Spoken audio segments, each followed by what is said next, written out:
We're on scene tonight with the Vineland, New Jersey Police Department showing the dangers that officers face every day. It starts with a 911 call as a man drove a backhoe through the parking lot of a packaging company.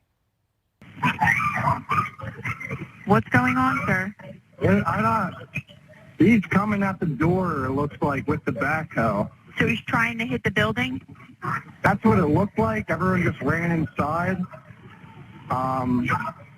I don't know what this guy's doing. The suspect, Joshua Gonzalez, left the parking lot and drove the machine onto a road. He smashed a car with the driver inside as she was on her way to work. In newly released video from the New Jersey Attorney General's office, we see what happened as police tried to comfort the driver. I just got the police call. Hey, is anybody in that car?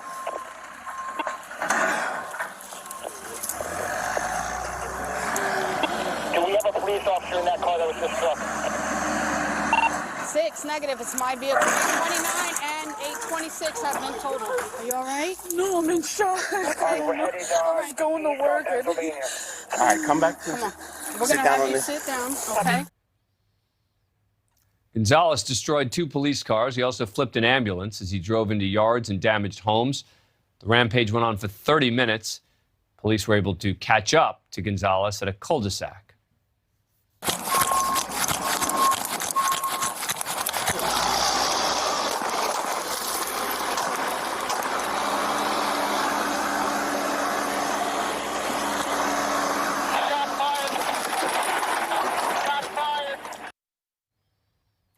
A canine officer parked a block away to keep the dog safe, responded and fired at the suspect, hitting him.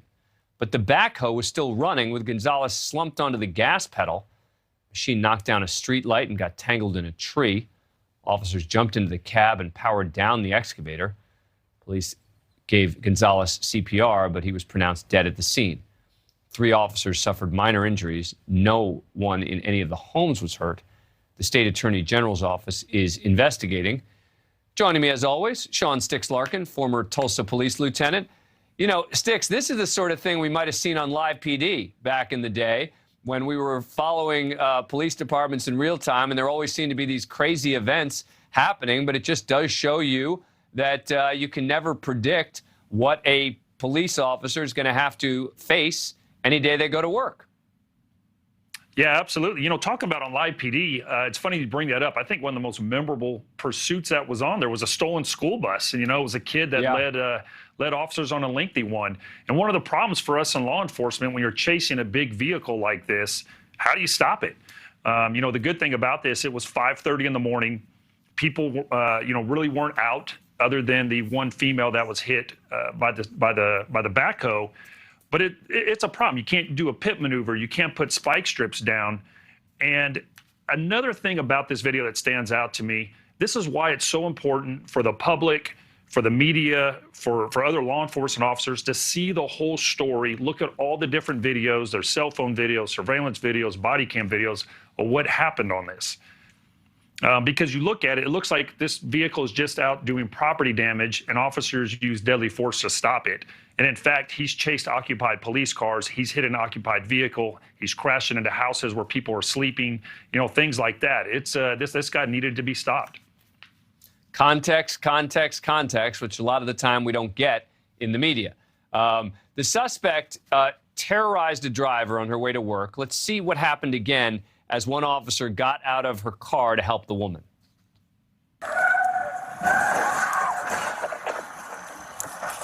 I just got the police call.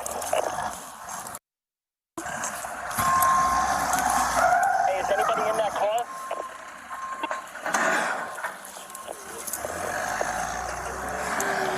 Do we have a police officer in that car that was just struck?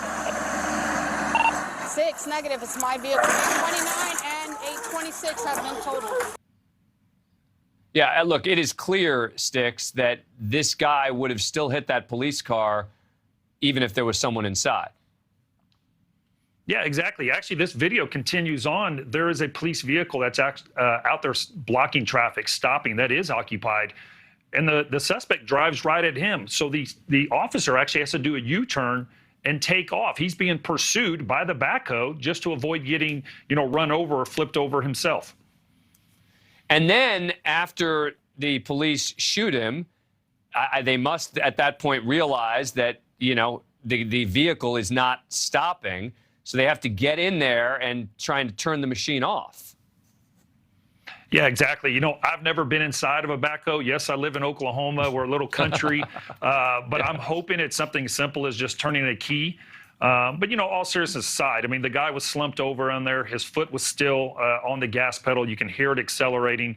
So they do have to get in there, get the vehicle stopped, try to render aid to the suspect. Yeah.